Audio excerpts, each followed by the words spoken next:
finish yung hopefully last two reactions. Okay, so I think make sure that this meeting is recorded Yes, in abang. English. Ano bang? Okay. So I think last meeting we ended up with halohydrine formation, yung problem na number 3. So before we go back to the number 3 problem, we'll just have a very quick overview Ano pa ulit ng dapat? halohydrine Di ba pa formation or quick review. yung Yes. may water si water, tawag doon? Yung Hmm. mag-a-attack sa isang Siya yung sa isang step 2. Sa Pwede step ba 2 pang na siya hindi water? dapat yeah, correct. Pwedeng Amin? ibang nucleophile yan. Ano bang? Mm. Ano ba yung common pa? Amin? And let's say, yeah, pwede yun na meron kang ammonia or any other nucleophile. Pwede rin magkaroon ka dyan ng dalawang halogen na magkaiba. Let's say, chlorine yung una mong inad and then bromine yung sumunod. May specific ba po yung tawag mo doon? Parang halo nucleophilic ba something ba? Halonucleophile, parang ganon. I think Ano? iba, depende dun sa mismong nucleophile na i-add mo. Pwede rin, halonucleophile. Kasi technically yung hydrogen there refers to water eh. So pero kapag kunwari you perform first chlorination followed by bromination, so that will end up with vicinal dihalide na magkaiba na halogen. It's still halogenation at the end of the day, right? So you can also do that as long as your nucleophile will be added on step 2. So take note for halohydrine formation, like yung na-mention natin last time, the mechanism is the addition of halogen comes first. And that's the reason why halogen will be added into what carbon, Josh? Kasi si halogen, this one acts as your electrophile, right? The alkene will approach your X2, your halogen, and then one of the atoms of your X2 will be acting as your electrophile and then will be attached to your alkene. Ang question ko dito, Josh, what if unsymmetrical yung alkene?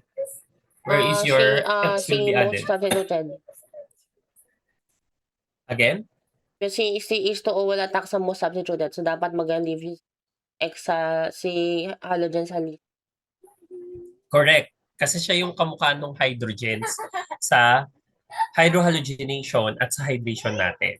Right? Kasi di ba si hydrogen, sa mechanism ni hydration and hydrohalogenation, H is added first before your nucleophile like X and water can attack your carbocation. So similarly, the bridge halonium ion, once you form the bridge halonium ion, the water, which is your nucleophile, and it will attack the halonium ion on step 2 and then giving out your X, your halogen, in the least substituted carbon. So, basta parang ang shortcut dito, Markovnikov pa rin naman to eh. This also follows Markovnikov's rule wherein the X will be added or yung will take the modern statement for Markovnikov. Kaya gusto ko yung modern statement ni Markovnikov na eh. Kasi according sa Markovnikov statement, yung electrophile natin na na-add in the first step will be taking the carbon or will be attached to the carbon with the least number of substituents or the most number of hydrogen atoms. That's the modern Markovnikov's rule. So we can still follow Markovnikov's rule here wherein your X acting as your electrophile will be added to the least substituted carbon or more hydrogen carbon. Okay? So next, aside from the X2 no na ginagamit natin to add the halogen, we can actually in fact add use NBS if we want bromine to be added first followed by water. Okay? So basta makita mo, shortcut Josh basta makita mo si NBS, automatic bromination yan. Okay? So Pwede ba bromination pong siya. kung wala pong H2O, mag-resolve ba po siyang double bromide? Yes. Oo. Ganun yung mangyayari dyan. Halogenation siya literal. So, Okay. dalawang ano yan, dalawang bromine. Tapos ano yung stereochem niya? Dahil halogenation, anong stereochem? Vicinal dibromide pero Anti magkatabi mo. yung bromide mo pero correct, anti. So, it's anti-addition lang ha. for halogenation. Actually, in fact, same with your halohydrate, anti-addition lang din dito. Okay? So, ang stereochemistry lang for halohydrate formation, it's similar with your Ay, ano lang, halogenation po since siya, parang Mhm. bromide salt lang. Pero Yung ano, mag-form pa si NBS, pero mag-form po siya ng BR2. tignan mo ha, hindi natin pinakita yung formation, di ba? Kasi ito ay nag-i-involve ng radical. That will be I think yung next chapter natin, radical. Radical Mm. kasi to. BR2 So, a will be radical ano will be ba? formed. In aqueous or Yes, oo. bubbles po? Hindi pa siya nagbabubble pa na? Radical. I think may bubble dito. Ay, hindi, Ang kasi usual liquid ha. pala po siya na, liquid. O nga pa na. Oo, ang alam ko. So, Nag-separate pero na. nagde-decompose. NBS decomposes to form BR2. Alam ko So, nagbabubble yan. Aqueous din siya naga-brown eh. ba po yung tubig? So dapat mag-reddish brown yan kasi ang BR2 ay reddish brown in aqueous solution.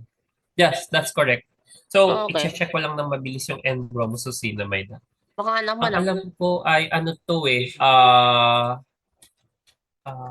nga ito?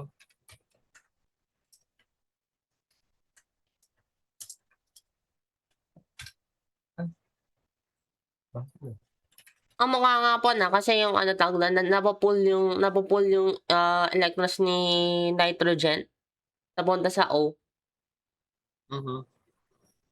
para weak Yeah, na po yung NBR. Baka nga po na.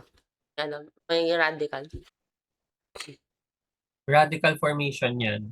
Tapos magiging ang color change yan into reddish brown. For the formation, it indicates the formation of your bromine. Kasi magiging bromine water to eh.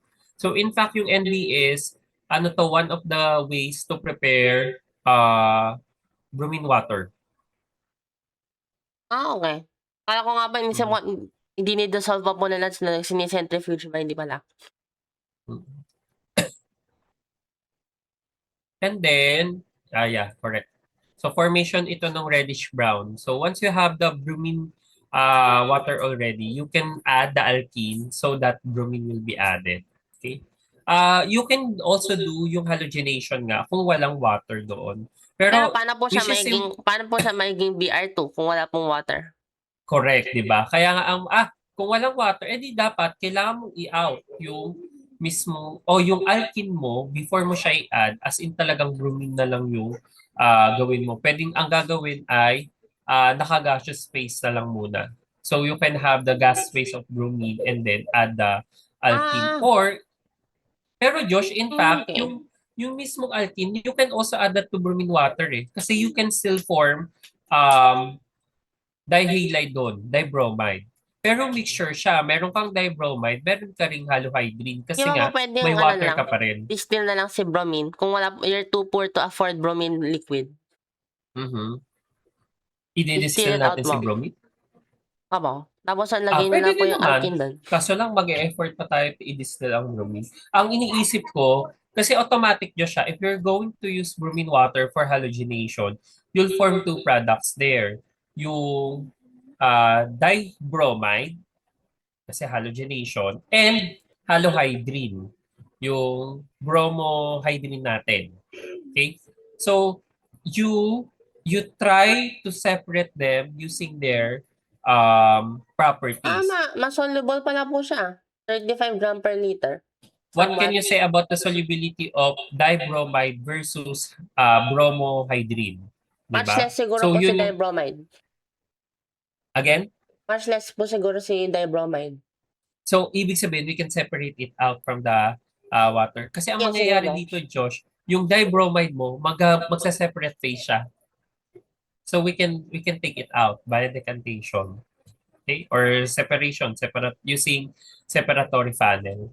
So ang may iwan dun sa uh, aqueous phase natin is yung mas soluble na bromohydrin.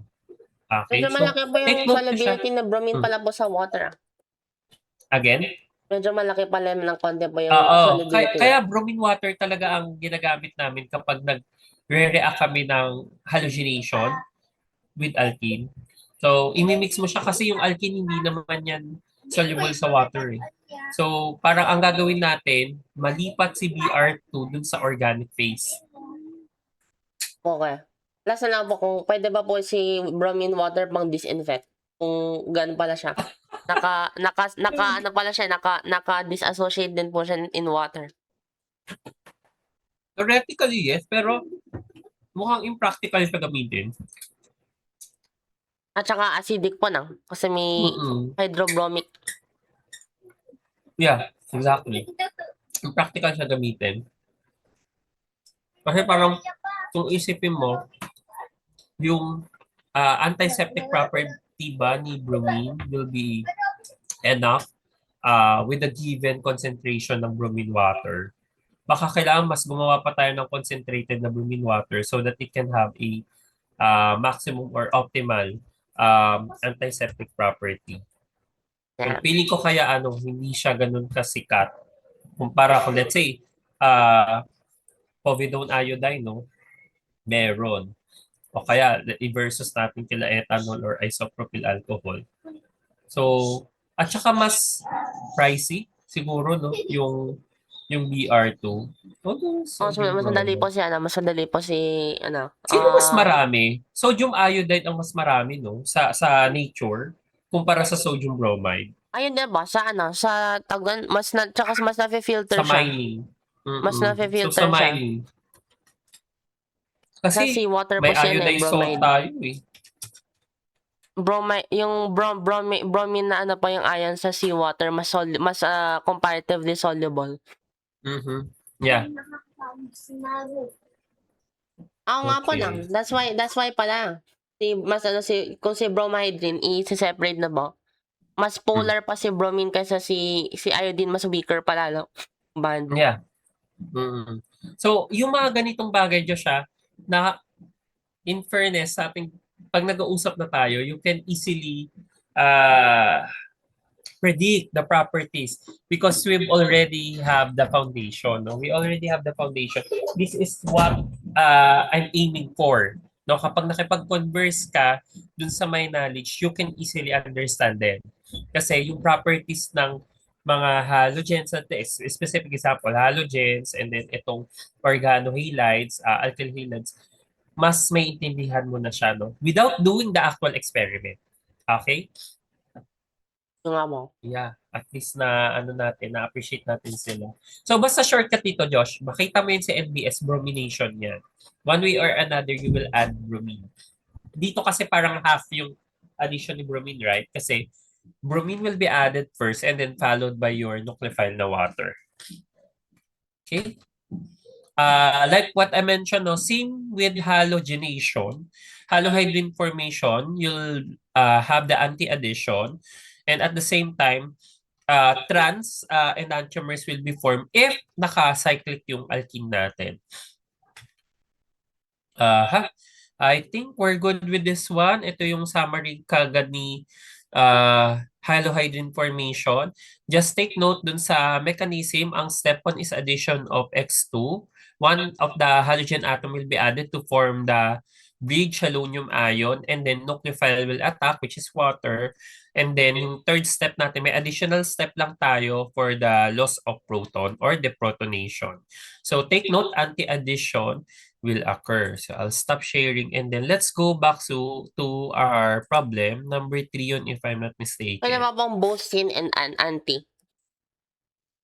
Ang maging, hindi ka makakapag-sin kasi ang ibig sabihin nun, kasi SN2 like yung attack, di ba?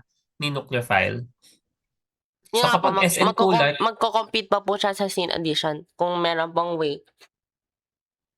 oo, kung may way ng sin addition, yun nga lang, mas preferred talaga ng nucleophile mo, ng second nucleophile mo to attack SN2 like, and that's the reason why anti-addition yung mabubuo.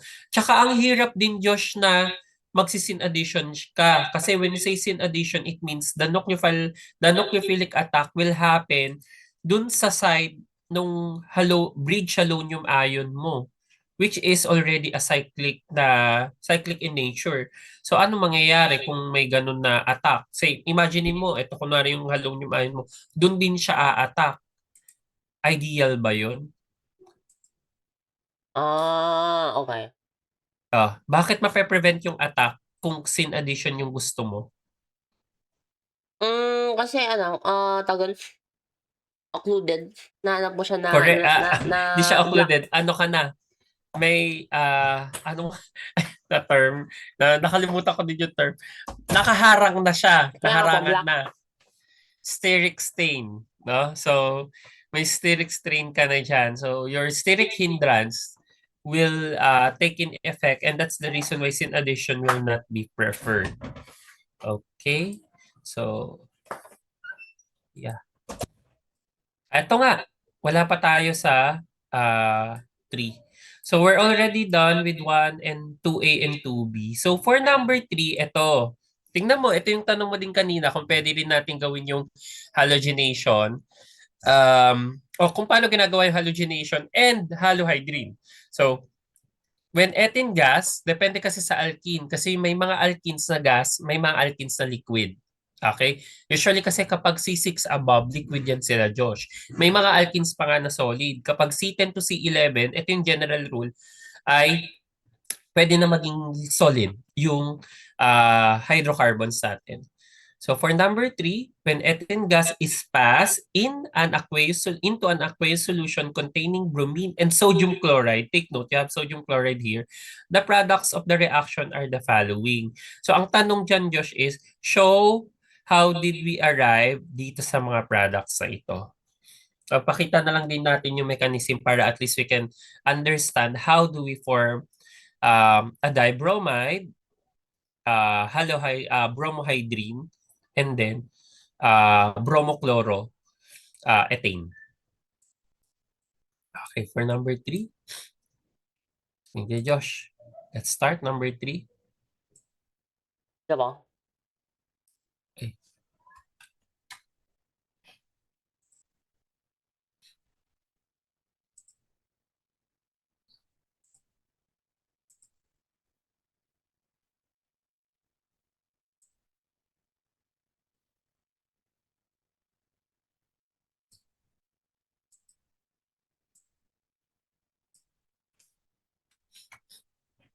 Number 3, you start first with the halogenations.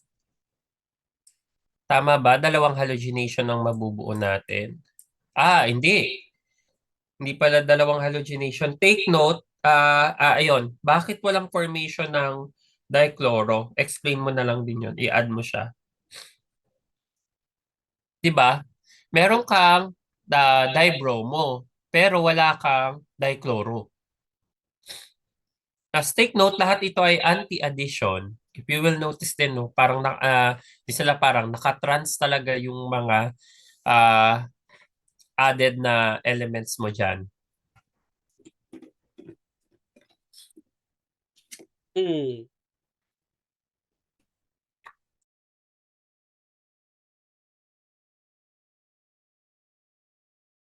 So,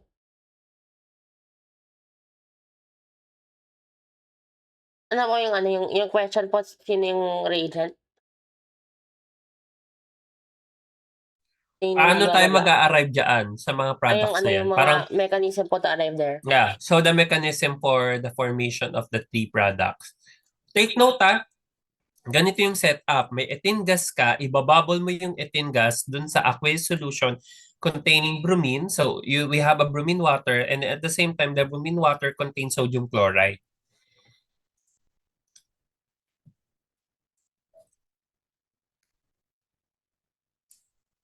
Ito yung tanong mo kanina eh.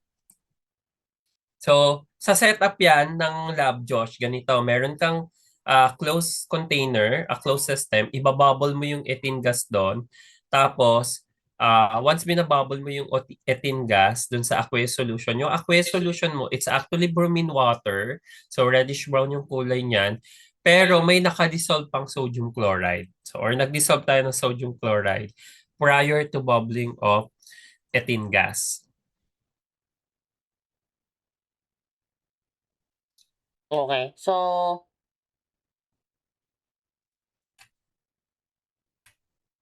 paano dapat muna wala. Tapos ang Yeah, sige.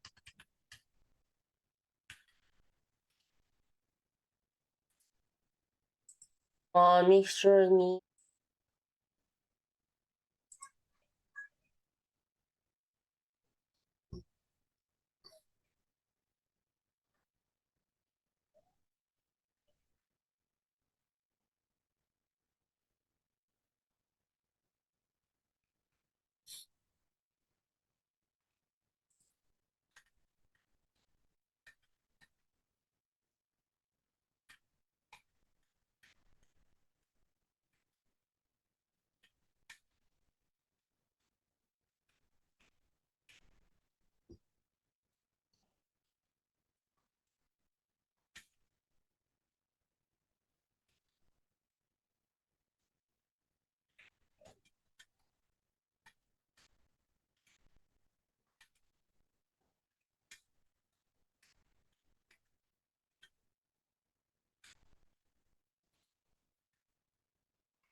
Are you done, Josh?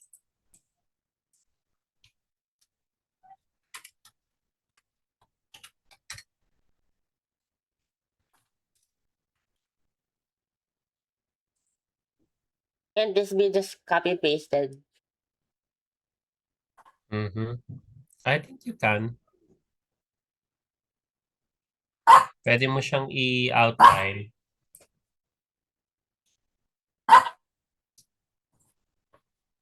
Tapos yung last question ko dyan, bakit wala kang dichloroethane? O yun yung huli kong tanong. Parang letter D yun. Why didn't we form a diethane there? Dichloroethane. Diethane tuloy.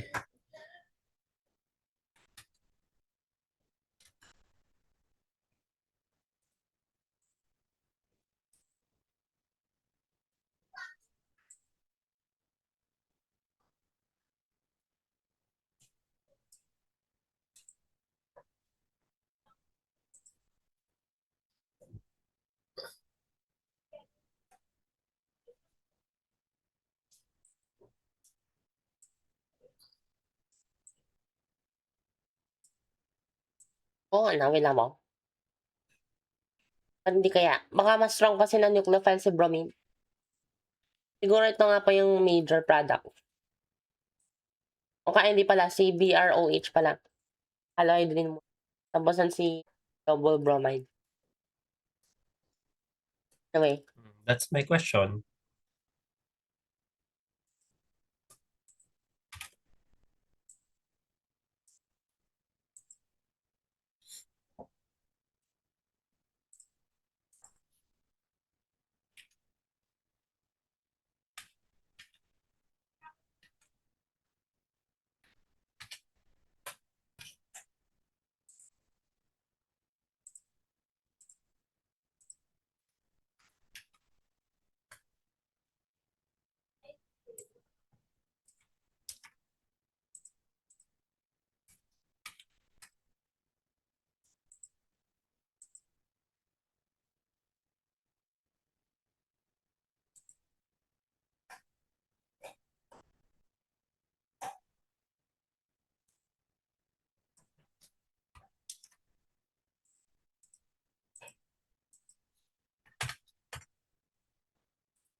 You're done?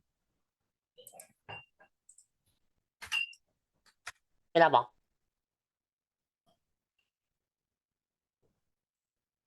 CH2 ko na. Okay, yan.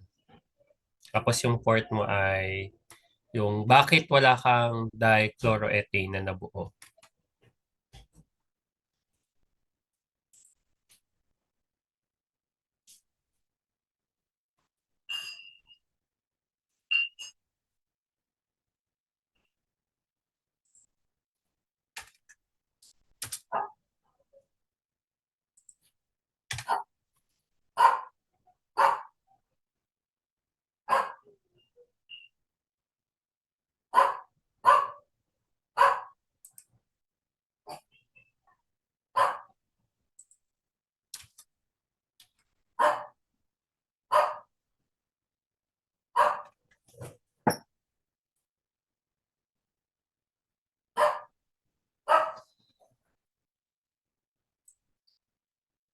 Ba't walang dichloro?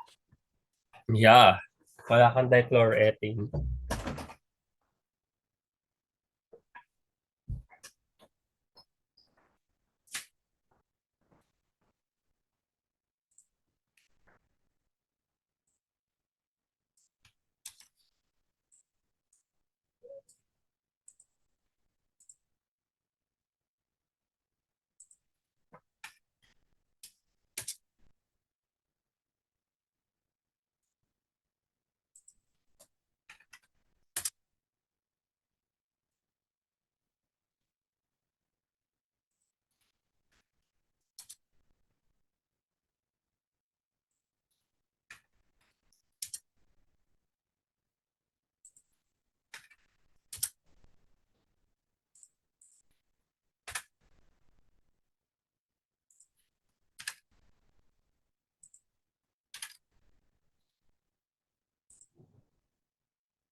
Walang, Doon ka na sa fourth question ko. Why do you don't have dichloroethane?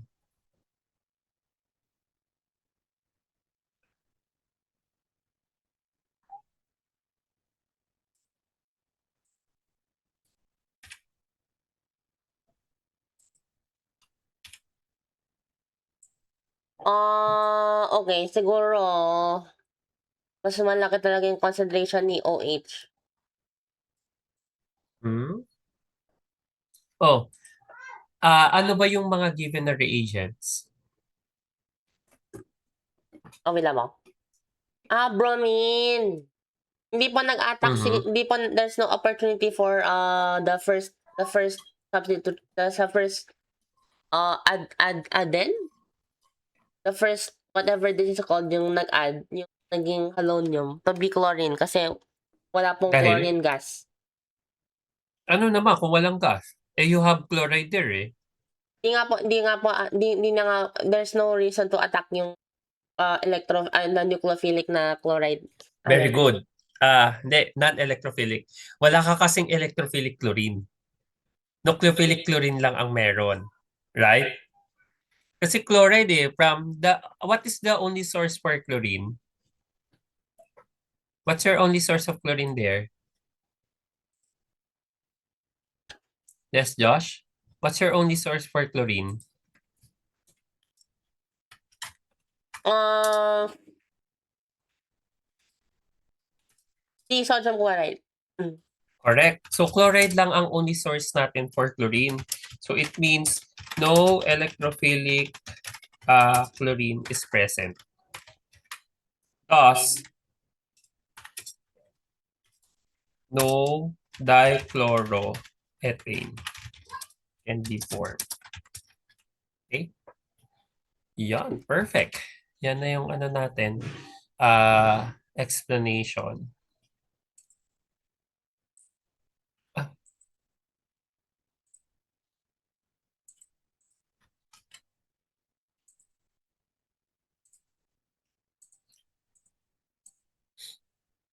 Ito kasi dibromo eh. So, dito ko na lang siya ilalagay dyan siya. Chloride, Cl negative, which is coming from sodium chloride, is our only source for chlorine. So, it means no electrophilic chlorine is present, can be formed as well, or no electrophilic chlorine is present. Thus, no dichloroethane can be formed. Yeah, perfect yung explanation. Kaya ano lang ang pwede kay chlorine, Josh? Ang pwede lang siya ay sa second step, wherein your chloride can do nucleophilic attack dun sa halonium ion natin. Okay? Kuha ba yun, Josh? Yes, Apo. Okay. We'll now proceed with another reaction. Let's go back to our uh, presentation. Ito. Tell me, Josh, if you can now see yung ating presentation. Yes, Apo. Okay, good. So, ayan yung problem natin. So, our next reaction is hydroboration oxidation. So, ano naman ito, no? Basically, shortcut, Josh. This is another alcohol synthesis from alkene. Balik lang tayo ng onte, very quick. We've already discussed one method to form alcohol from alkenes. What is that? Yes, Josh. Ano yun? Halohydrin. Uy, anong halohydrin? Technically, alcohol siya, pero halohydrin yung Technically po, yung diba? ano mo, Josh. Sa bagay. Except halohydrin, ayan. Kasi ang Oh, come halohydrin, on. para siyang para siyang separate na functionality kasi katabi niya ay isang halogen. So, kakaiba yung alcohol doon kasi may vicinal na halogen. Ano lang siya, alcohol alone. Parang ganun. How can we form alcohol from alkenes? We've already discussed one of the methods to form to form alcohols from alkene. And what is that? Anong reaction yun? Ilan pa lang naman ilan na yung na-discuss nating reactions of alkenes? Sino doon yung nagpo-form ng alcohol? Except halohydrin. Kasi nga halohydrin is with chloride or with halogen. Yes, Josh? Naalala mo? Ano yun? Anong reaction yan, Josh? Nagbubuo ka ng alcohol from alkene. Remove and out. Formation of alcohol from alkene.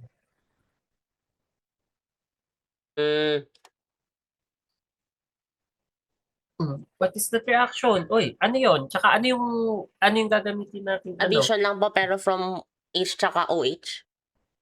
Correct. HNO, addition of water. Correct. Ano yun? When you say addition of water, ano yun? Hydration. Hydration na pala. Okay. Correct. Hydration. Kasi nga, kabaliktaran siya ng dehydration, right? During hydration, ano ang reagent natin na ginagamit? Review to Josh.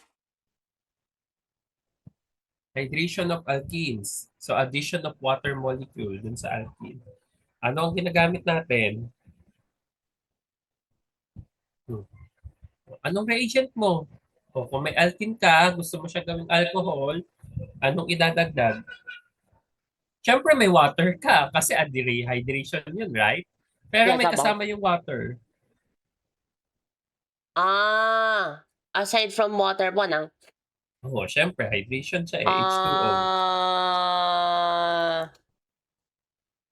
Water Take note, tsaka kabaliktaran acid? siya ng dehydration. Acid? Correct, acid. Pero gaano kadami lang? More dilute. Correct. Kasi kabaliktaran siya ng dehydration. Pag dehydration, concentrated sulfuric acid yung ginagamit so that we can form back the alkene. Correct? Di ba? From alcohol, pag nag-add tayo ng concentrated acid, let's say concentrated H2SO4, we can form alkene from alcohol. Pero the reverse, yung hydration, from alkene, we'll just add water and then add catalytic amount of sulfuric acid, dilute H2SO4. We can form the alcohol already. Ito yung susunod kong tanong, Josh. What if unsymmetrical alkene siya? How do you predict the products? Hydration. What if unsymmetrical alkene siya? How can you predict the products? We can't.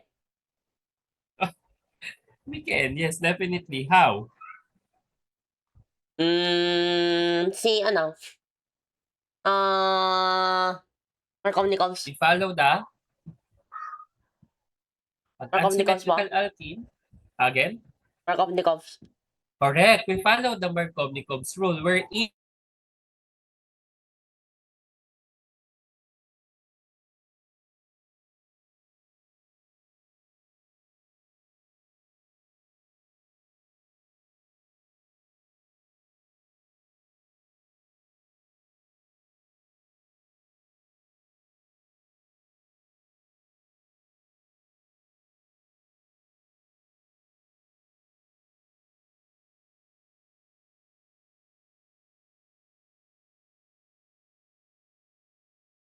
hello Josh. Ayan, dinig ba ulit ako? Yes, aba. Ayan. Oh, we follow Markovnikov's rule. So ngayon, dahil mag-a-add ka ng molecule of water, saan nga ulit ma-add yung H natin and saan ma-add yung OH? Unsymmetrical alkane, Si OH sa bigger. CH. More Okay, substituted. si OH ma-add siya sa more substituted na carbon or less hydrogen, no? Na carbon. Tapos yung hydrogen, ma-add mo sa more hydrogen na carbon or less substituted carbon. Correct. That is perfect na yun. That's for hydration. Ngayon, ito yung sunod kong tanong, Josh. Ano ang disadvantage ng hydration? Can you think of any disadvantage of hydration? Disadvantage Ngayon, as a mechanism. ang sagot dyan nasa mechanism or disadvantage of hydration as a method to form alcohols from alkenes. Ang sagot dyan ay nasa mechanism. Competition. Pwede, competition, kasi may mga constitutional isomers na mabubuo. Pero bakit may constitutional isomer? Correct, pwede. Pero madaling anuhin yung competition eh. Kasi competing reaction ang dehydration and hydration, right? And you're Yes, using aba. the same reagents. Pero madaling solusyonan yun. Eh di gamit ka lang ng catalytic amount ng acid. Yes, aba na. Diba? Nasa mechanism ang problem. Slow? Ano ang mechanism ulit ng hydration? Slow? Slow, fast. Pero may fast ka din naman doon, eventually. Anong intermediate mo sa hydration? May Sir, ano pa, intermediate. may ano yan, hydronium. Hindi pala. Yung plus ano. What's that called? Carbocation Correct, pala. plus yun. Very good. Carbocation. Yan. Kung may carbocation ka, ano ang pwedeng mangyari sa carbocation intermediate? Both sides. Hindi po siya specific. Yeah, pwede ka attack, di ba? Kasi trigonal planar siya.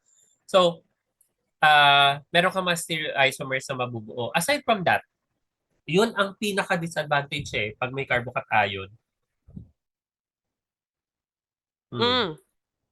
Mas favorite po siya sa tertiary. Kung gusto niya pa primary alcohol.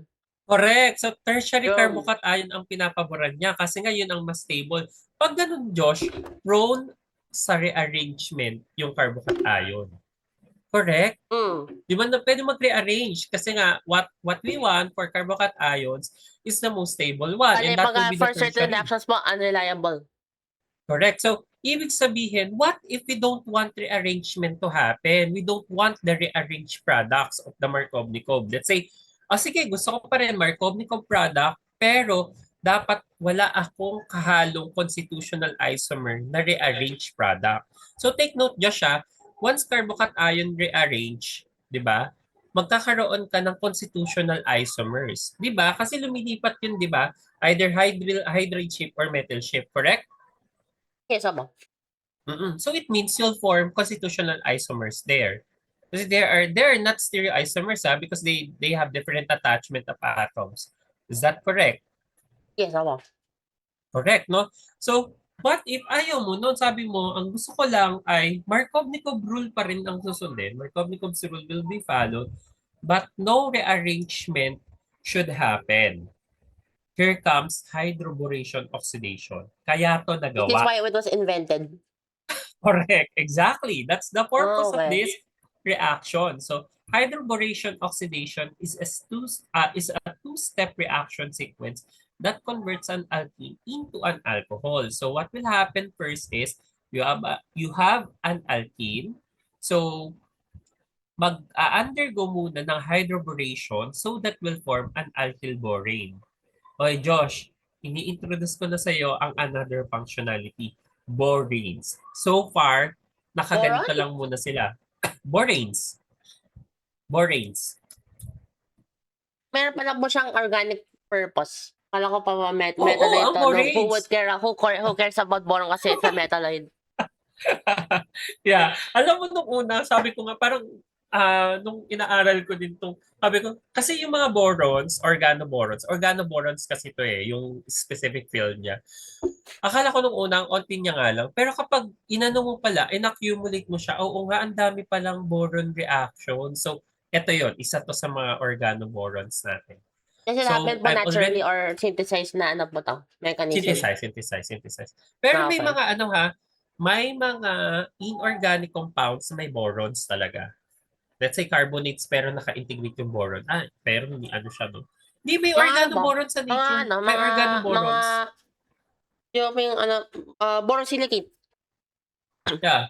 Pero siya inorganic ang borosilicate. Pero Nga may po. organoborons Sa sa mga nature. rock kasi si boron, mga borax. Oo. Pero may organoboron na, Joshua. May organoboron sa nature. However, hindi siya alkyl borane. Kasi ito alkyl borane No? Kasi you don't usually see boron in petroleum products, correct? Kasi tandaan mo ang alkanes and alkenes, yung hydrocarbons mo, usually nasa petroleum products sila. Very minute lang yung amount doon ni boron. So you don't usually see alkyl Hindi sila boranes magkaano there. po hindi sila magkamundo.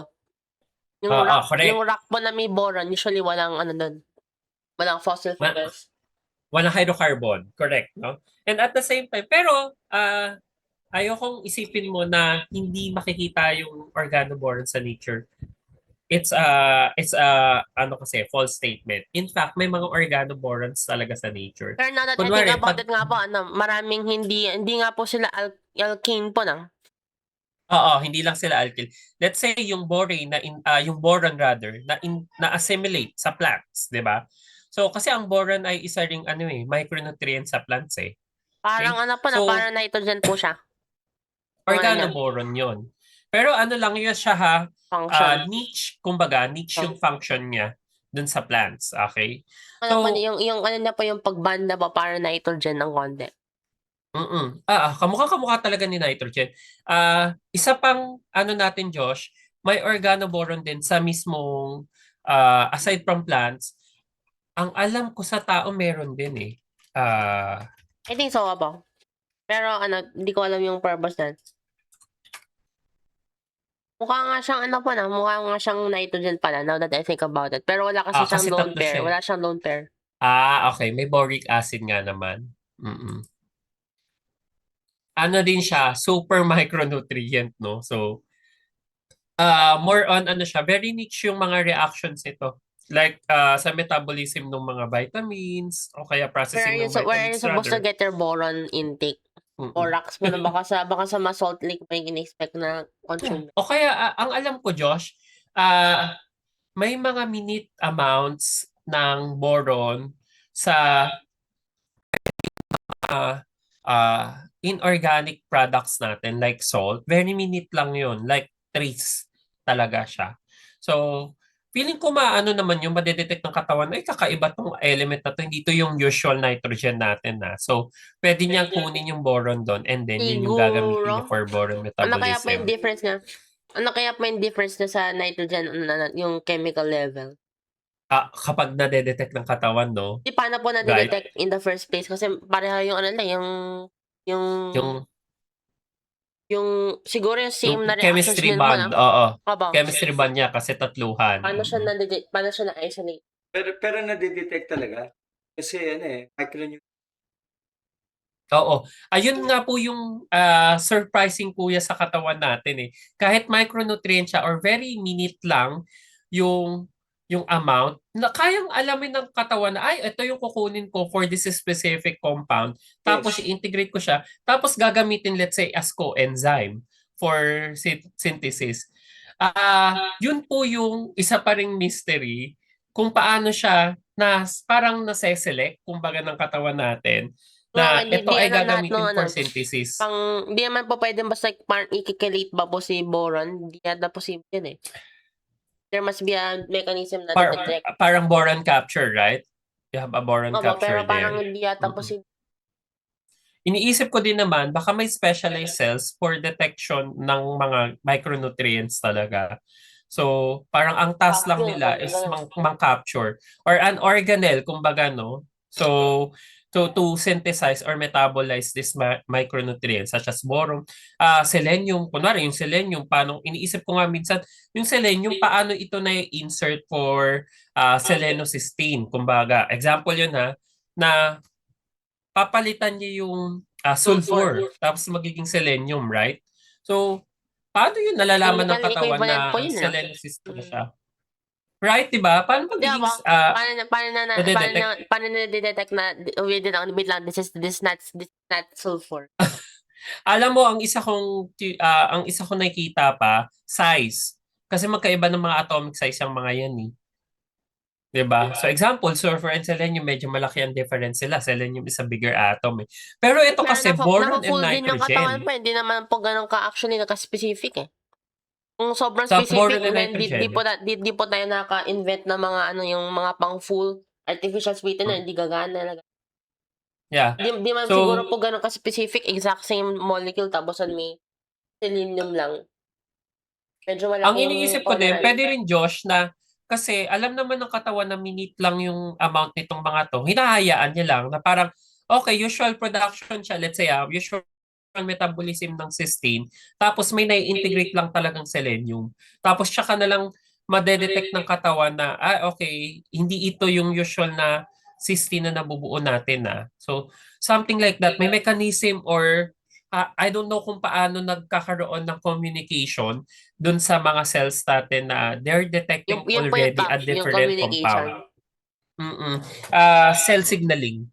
So, yung mga cell signaling siya sa communication. Parang iniisip ko nga paano nila na-isolate yung mga kakaiba nga na compounds, no? Yung niche na compound, Ito nga po, kumbaga. parang yung BH to, how do you not say that's amine? It looks like amine. Siguro ganun din Correct, siya. oo. Yeah. So, ang iniisip ko naman, yun nga, parang basic na separation nila or pang-distinguish size talaga. So, definitely itong BH2 smaller to than NH2, right? So, tapos, Josh, another thing pala, ang pang-distinguish kay BH2 tsaka NH2, alam mo kung ano, lone pair. Yes, opo.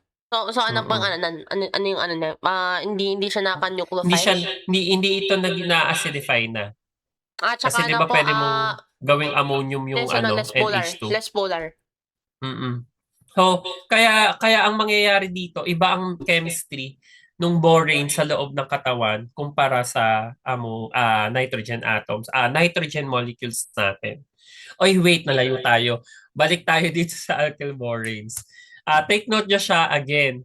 You just need to add BH3 here. Later, I'll give you additional na reagents. Aside from BH3, meron tayong specific na reagent no na pwedeng gamitin to add boron in our structure, alkyl structure. So, once you add the boron yung BH3 there, you'll form an alkyl borane. So, Ang mangyayari lang is nawala na yung double bond, Josh. This is very important. And the hydrogen is added sa isa sa mga carbons ng alkene and BH2 is added in another side of your alkene carbon. Okay? And then, we can easily hydrate the BH2 para ma-remove natin yung BH2 by introducing peroxide, hydrogen peroxide, and hydroxide. Basic hydrogen peroxide ito. So, if we add basic hydrogen peroxide, BH2 will be removed, and then alcohol will be formed. So, hydration process ito. So, yun nga lang, oxidation yung term kasi gumamit tayo ng hydrogen peroxide dito. Okay? So, hydroboration, oxidation. So, this will lead to an alcohol. Ngayon, Josh, hydroboration is the addition of borane to an alkene, forming an alkyl borane, and then followed by oxidation to convert the CB bond to CO bond to form an alcohol. Ito yung mga examples. So, we have ethene here.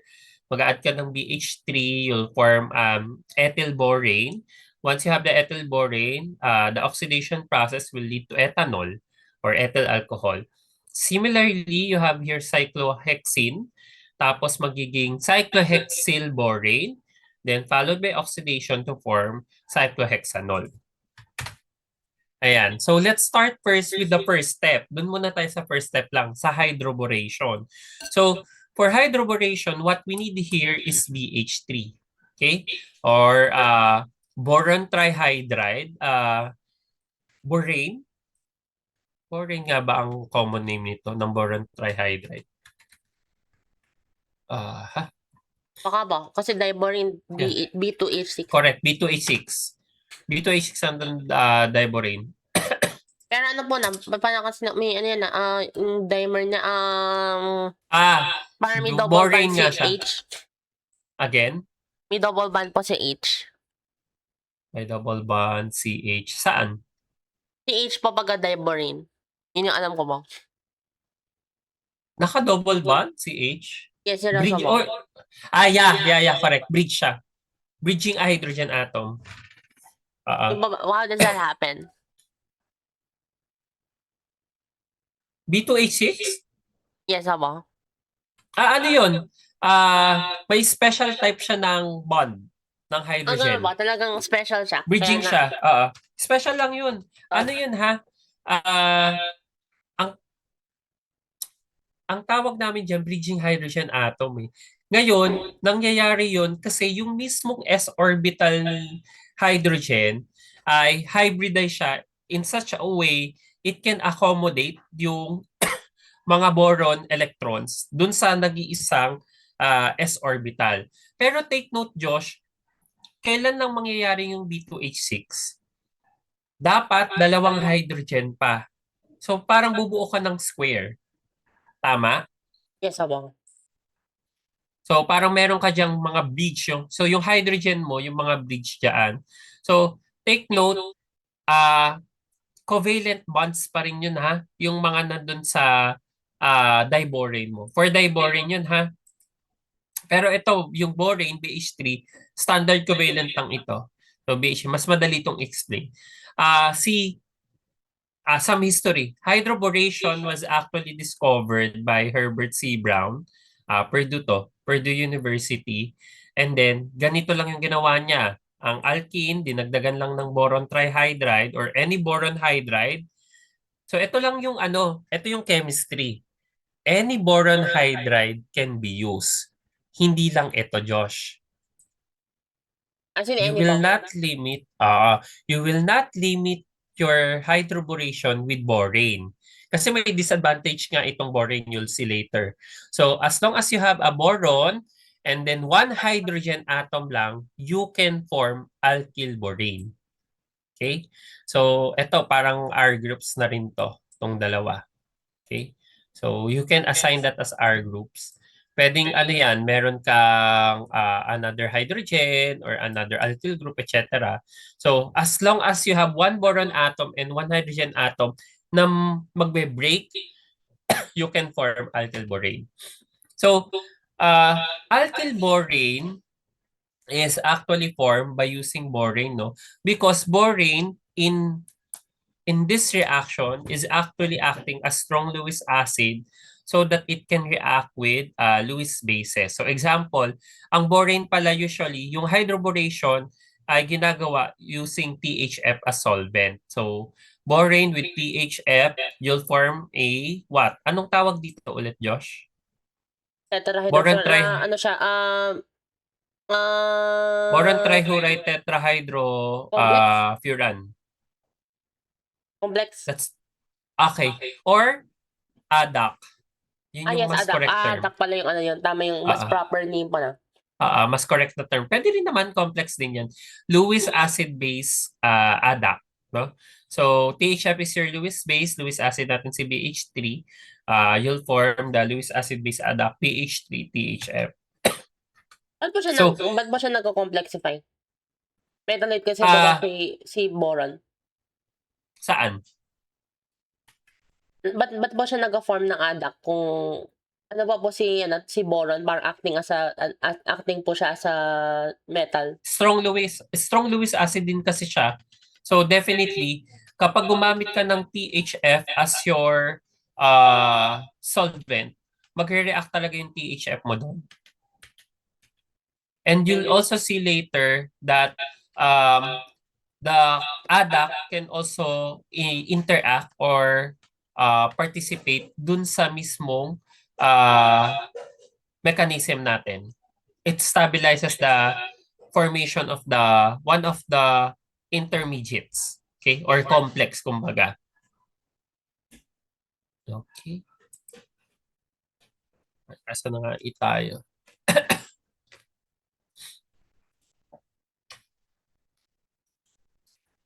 Okay, so since borane is a strong Lewis acid, so parang pinakita din natin dito na as long as you have a Lewis base, Josh, it can react, no, with that Lewis base.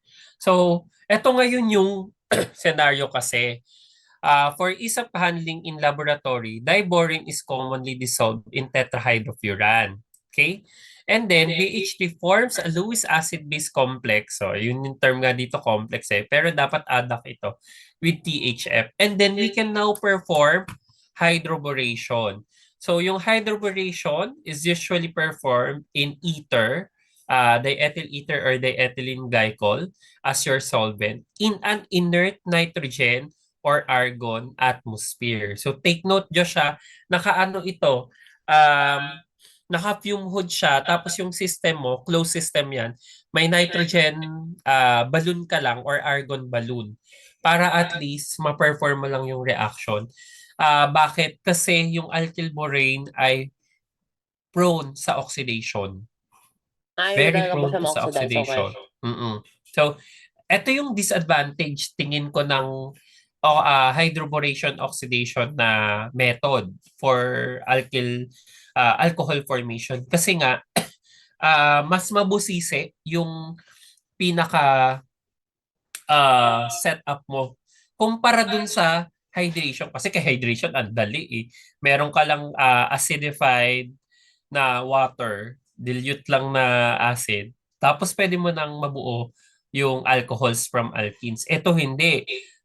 Kailangan i-add mo yung BH3 in a nitrogen or argon environment, tapos extra care will be employed, no? So that you can avoid oxidation of your boranes, either the diborane or borane there. So, ang alkyl boranes pala pag na-oxidize, in green flame siya. So, si boron yung nagbibigay ng green Wait, ano ba? flame dyan. Nag-ano po siya, Green flame. nag-blow up. Yeah, nag-ignite siya spontaneously in air with green flame. Oh, So, ganun. Kaya pala po dangerous. Kung ano na. yep. Kaya kailangan ng safe environment siya na naka-nitrogen or argon environment lang, which are inert environment to begin with. Basta Josh, ganito pala, general rule, kapag nag-oxidize yung organic compounds, pag mag-undergo siya ng reaction or synthesis or anything, no, kailangan standard yun, mag-hydrogen ba, hydrogen balloon, nitrogen balloon ka or Hydrogen po, argon balloon. sinabi na po sa class.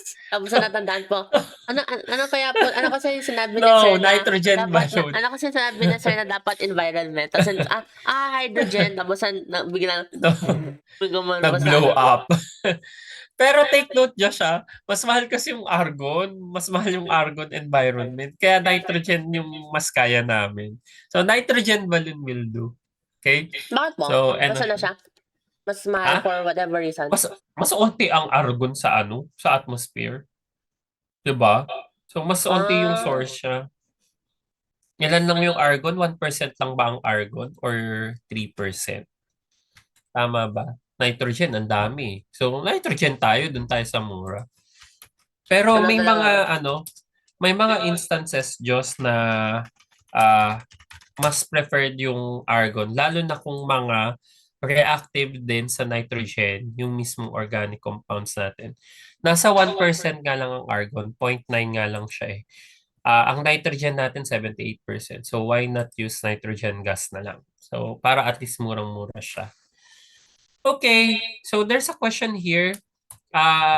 Pwedeng-pwede mo tong sagutan dito, Josh. Dito na lang natin sagutan. No need for us to go to the whiteboard. Boron is solved for laboratory use as a complex with many other Lewis bases. So draw the Lewis acid-base adduct or complex that forms between BH3 and each compound. So kanina nakapakita natin yung adduct ni BH3THF. So ito, BH3 at saka dimethyl sulfide. So how do we form here? Or what product can we see, no? So automatic may boron ka dito. Tapos another H.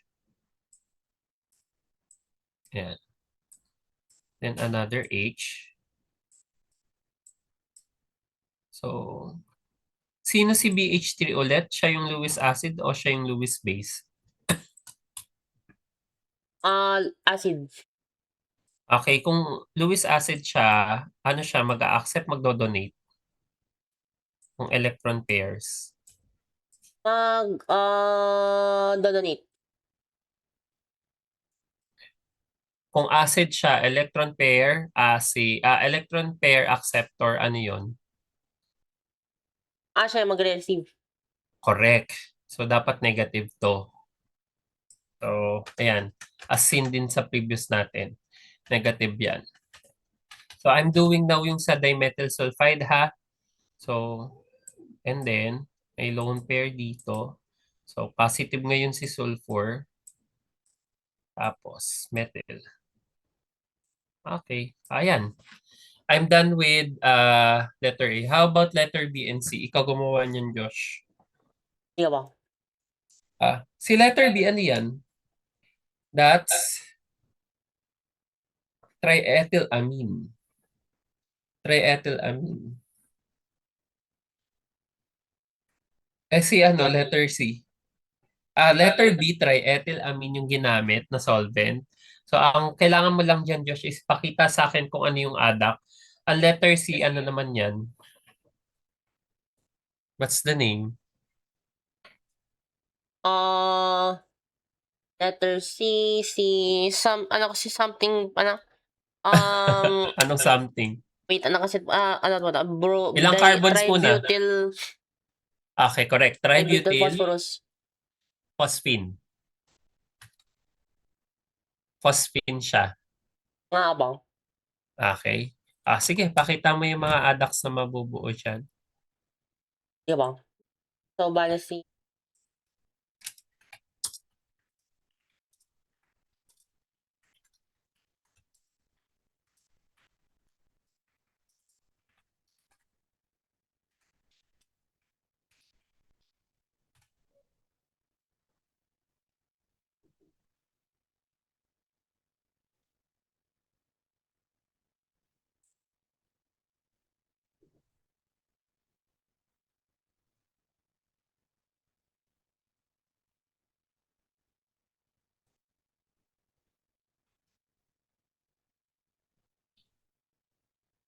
Mhm.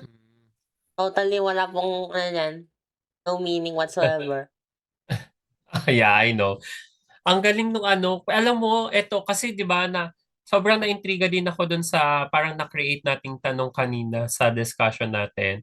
Parang how can the body nga know if a compound is will have a very unique atom like boron or selenium. So I tried searching ngayon lang, Josh. Parang how can the body distinguish cysteine from selenocysteine? Same din kami nung sagot nung nung AI through cell signaling nga. So at the same time may dinagdag nga lang din siya. Tama ito. Nasa post-translation processes kasi yung pagbabago ng atom. Let's say from sulfur gagawin yung selenium. Nasa post-translational processes kasi yun. So, ang sabi lang dito, genetic at molecular level ang detection nung mismong selenocysteine. Yun nga lang, wala pa rin siyang sinabi kung kasi nga sir, at ito yung if I'm not mistaken ito yung information na nabasa ko din kahit sa biochem books na hindi pa rin fully understood yung paano na-distinguish or na identify ng katawan natin yung mga niche compounds like this na kailangan for very very specific na reaction lang siya pwedeng gamitin. Right? So, basta ang galing ng katawan. So, I think nasa ano to, mga cell signaling, Josh. Cell signaling and cell communication. Kasi sa cell signaling and cell communication, may specific na mga molecules na na-upregulate at nada-downregulate para lang itap yung specific na molecule. So, tapos feeling ko may storage facility lang yan na parang hindi naman dapat kasi nakakalat yung mga ganyan na anywhere. So, feeling ko meron yan silang area lang sa cell na nandun yung pool para madali natin silang i-pull out. So, mga ano ko yun mga theory ko lang para naiisip ko kung paano Siguro sila. nga po na nandun lang siya. Or iniisip ko din may specific cells lang. Kunwari ang etong selenocysteine involved kasi siya sa redox reaction ng eto.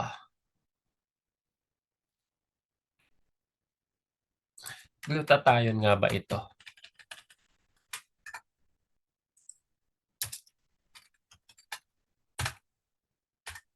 Kung matanda akong glutathione metabolism kasi selenocysteine. Yan nga. Vital component of essential enzymes like glutathione peroxidase. So tama nga ako. Si selenocysteine ay ginagamit sa glutathione metabolism.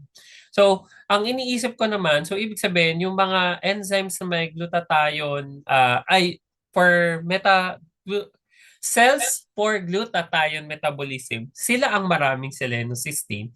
So iniisip ko, isolated sila or parang may specialized compartment, no? Or specialized cells na automatic kapag tag yung cell na yon for glutathione metabolism, siya ang mas maraming selenocysteine, which is encoded sa DNA. So, ang galing. So, hindi siya fully understood kung paano natin yun na nagagawa.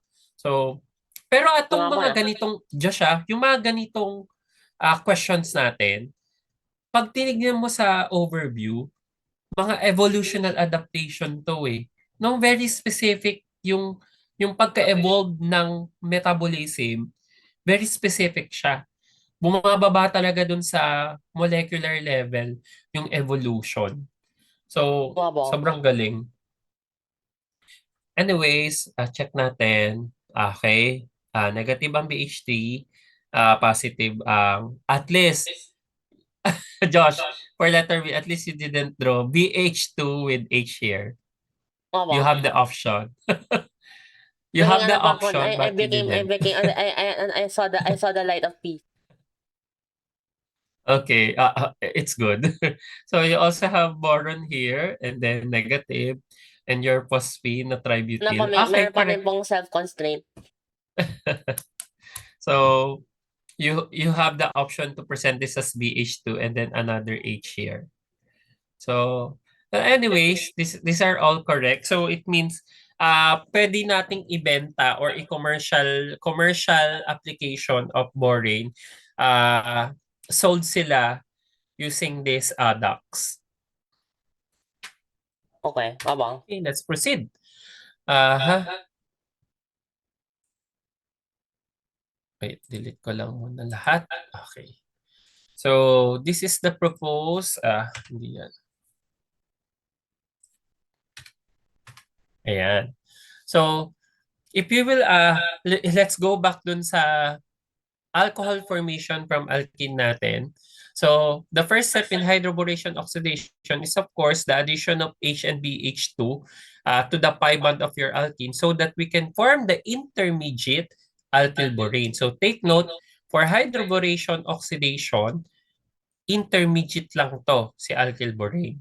So, what is the mechanism for hydroboration? So, the proposed mechanism is this. Yung alkene natin as our nucleophile will approach the BH3. So, to be specific, yung ano lang, isang BH bond lang ni BH3. Joshua, ulit ha, yung isang boron hydrogen bond lang ang i-approach ng alkene natin.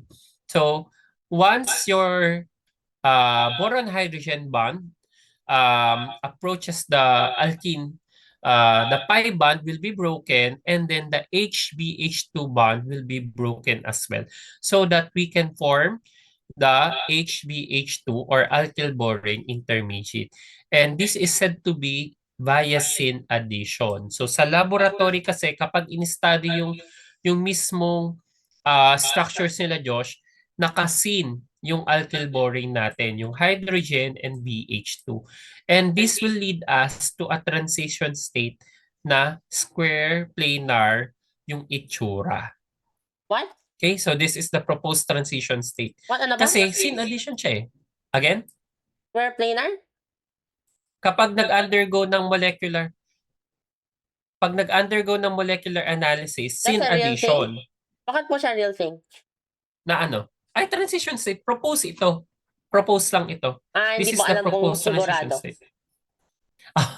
Oy, ang mga transition states naman technically ay hindi naman talaga na-isolate, right? So, yun yung discussion natin kay reaction kinetics, 'di ba? Sa chemical kinetics natin, ang general consensus is transition states cannot be isolated. But at the same time, we can have a very, very good approximate kung ano yung mismong transition state. So, kasi nga, in between dapat siya nung mga reactants natin and products. And if we will notice here, syn addition kasi yung nangyari. So this also implies that the transition state can have this square planar na transition state. So the transition yung state is Vesper said po to be four-centered atoms. Ano Ano Vesper model? Aba. Ang Vesper natin ay para sa prediction ng molecular geometry. So si ano po yung Right. Vesper ni ano ba? Aba? Ni square planar.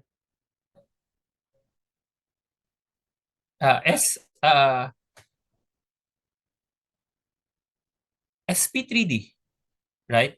Pero pwede rin tong SP2D2 eh. For ano yun, transition metals. I think this is SP3D. Pero hindi to applicable dito, Joe, sorry.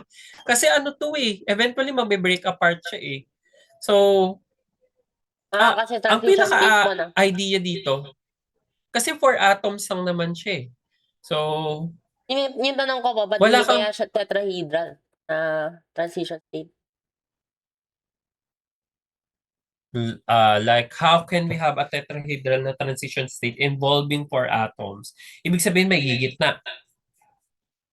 Right? Oo nga po na. 'Di ba? Tapos, ito kasi yung logical explanation, syn addition kasi siya. So parang if you will notice here, dun sa end product pa lang, we can have an idea na So ito nandito lang yung po yung mismong parang reaction. pinaka-logical po na theory. Yeah, So, pero you can still dispute this. Kapag na-detect mo yung transition state, if I'm not mistaken, transition state can be detected eh. Hindi po isolated, pero detected. Yep. Hindi, kailangan kong i-confirm. Naaalala ko, na-discuss natin to, ang transition state ay nadedetect ito. Pero not isolable to. Sadly.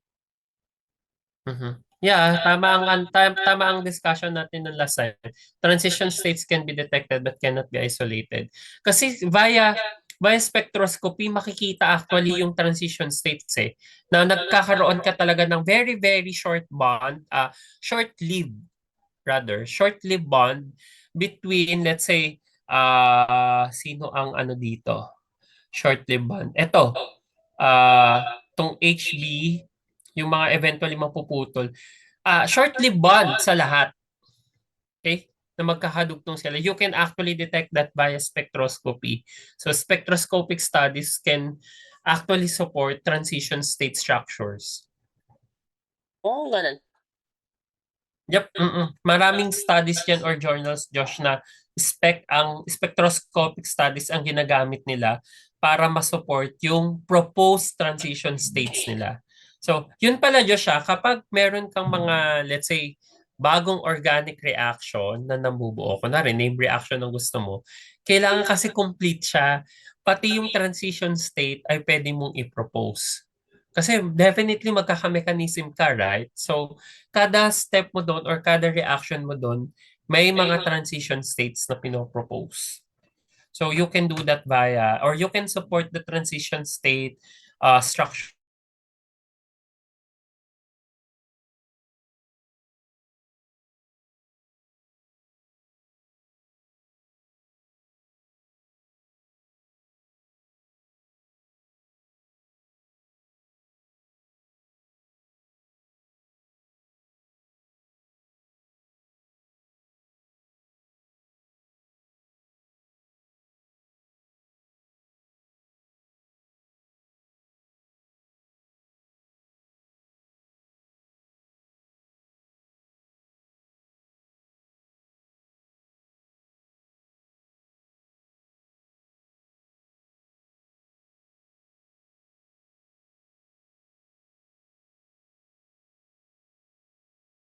Ayan. Hello, Josh.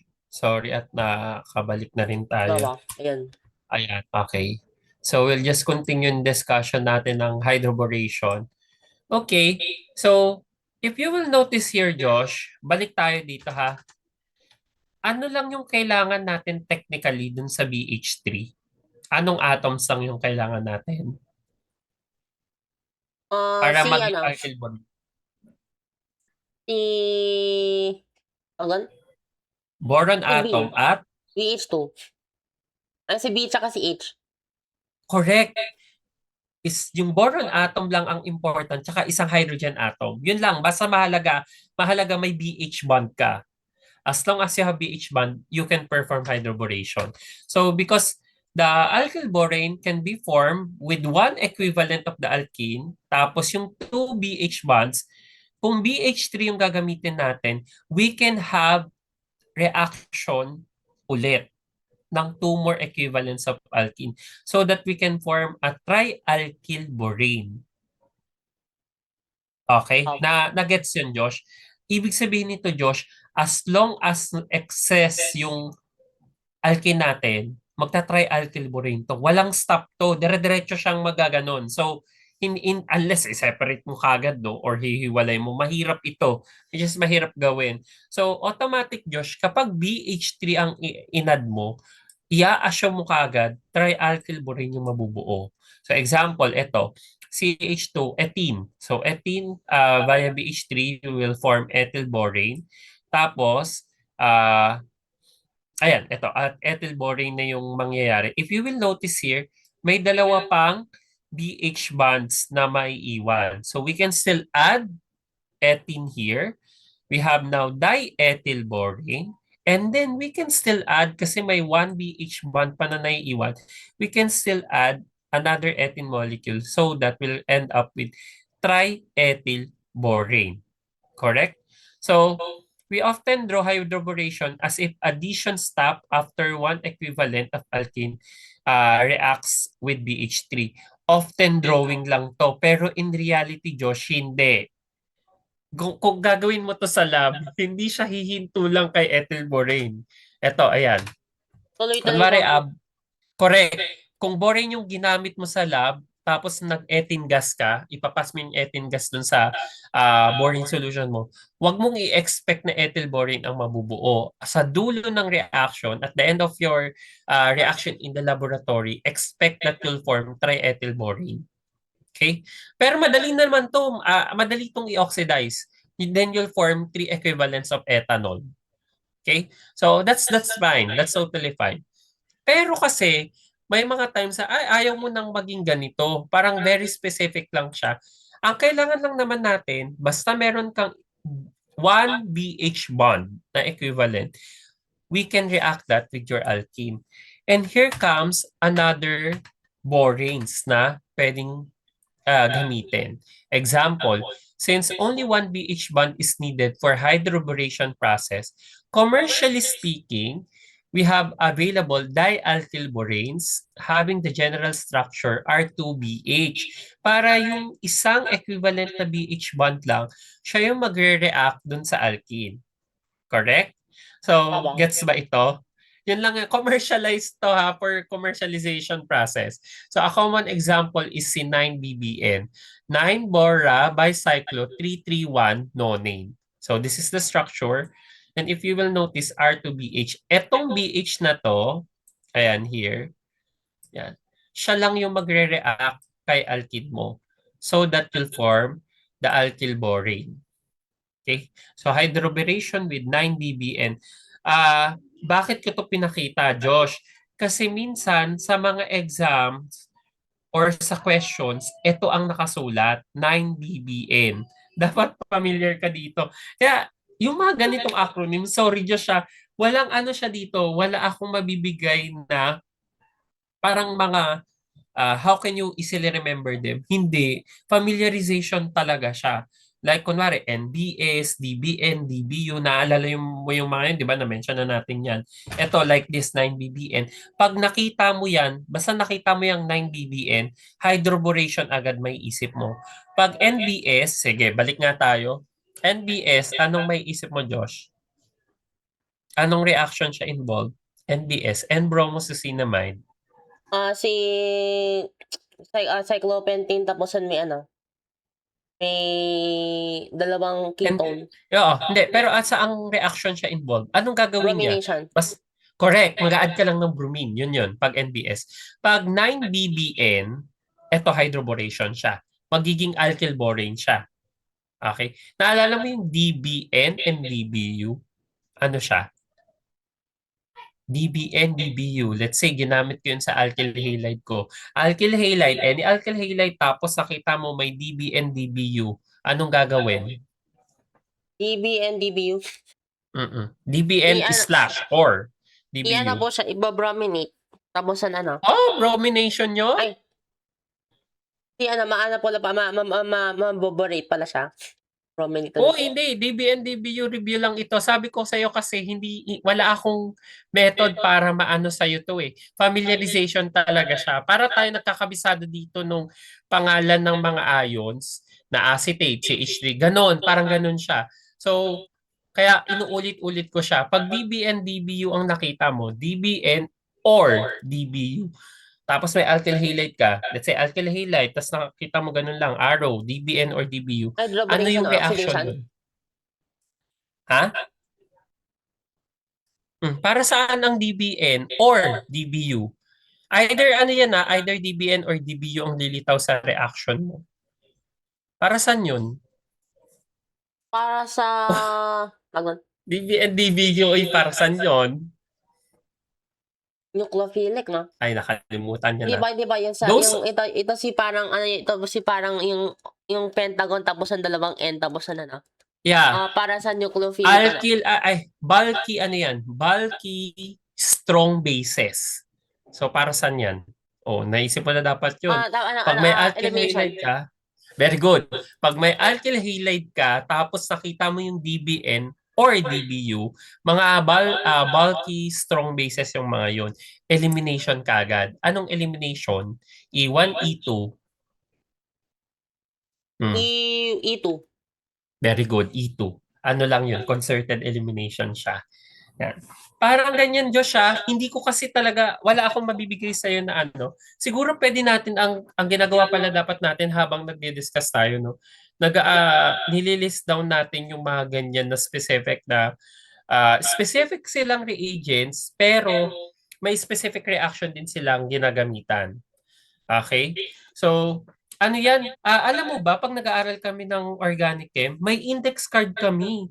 Tapos kada reaction, ini-introduce, bagong-bago siyang index card. Kaya kapag nakakakita ka ng mga notes sa internet or Josh, kaya siya parang naka-index card or naka-group. Kasi ganun siya inaaral, yung mga organic reactions. So, sa ano to, mga old convention or the way we learned organic chemistry or organic reactions. Okay? So, yep. Okay. So, ngayon, ang tanong dito, paano kapag unsymmetrical alkene, Josh? Kasi di ba H saka BH2 yung na-add. Yes, Ayan. abo. Sige nga, let's predict Josh. Saan ma-add tingin mo? Kunwari, unsymmetrical alkene. Let's say ito, may R to. Ayan. Yan, unsymmetrical na yan. Tapos hydrogen na lahat. Tingin mo saan ma-add ang hydrogen? Sa carbon na may R o sa carbon lang na unsubstituted?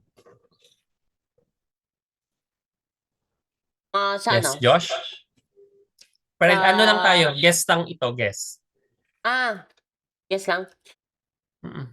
Kasi hindi pa natin alam kung susunod to sa Markovnikov eh. So, Di siguro ba? siya more substituted. So yung hydrogen ma-add sa more substituted? Ay, hindi po, sa less substituted. Kung Markovnikovs. Okay. Kung ito ay puma-follow sa Markovnikov, yung H ay ma-add dun sa more substituted. Tapos si BH2 ay ma-add dun sa less substituted. Correct? Yes, abo. Sorry. Sa more substituted. So kasi nga Markovnikov eh. So let's see kung ano yung magiging regiochemistry nitong hydroboration. So with unsymmetrical alkenes, Josh, the boron atom bonds to the less substituted carbon. Okay? So, mali pala yung introduction ko sa'yo, Josh. Ito pala yung anti-Markovnikov. Sorry. Anti-Markovnikov to. Meron akong yun yung susunod na reaction. Siya yung, dapat pala mali ang arrangement ko. Dapat pala, inuna ko muna yung isa bago ito. Kasi anti-Markovnikov to eh. So, itong hydroboration, oxidation, anti-Markovnikov itong mechanism. Okay, ay wait. Bumabagal ba ako, Josh? Kasi yung Hindi naman video ko yata, abo. hindi naman. Okay. Sige, nagpatay lang ako ng video in case of mag-unstable kasi siya. So take note nyo siya. Correction dun sa sinabi ko kanina.